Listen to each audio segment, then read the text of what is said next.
Hi friends, I am Ankit and today I will show you how to take screenshot of WhatsApp DP. Friends, if you want to save your friend's WhatsApp DP, then it will be little difficult on mobile WhatsApp. So we need to open WhatsApp on PC. In your PC web browser, you need to open web.whatsapp.com. I have already logged in my web WhatsApp on my PC. Now here you need to open the chat window of the person. Now click on the profile picture.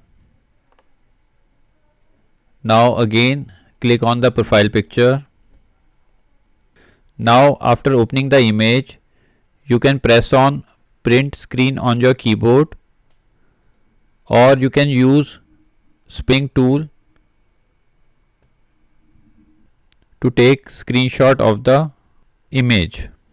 So I will simply select the image and press on the save icon to save this image. Now here click on save.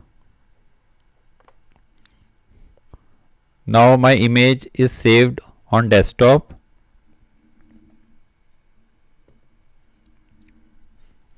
So friends, like this you can very easily take screenshot of WhatsApp DP. I hope you find this video useful. If you like the video, then press on like button and don't forget to subscribe our channel and press on bell icon to receive email notifications free of cost.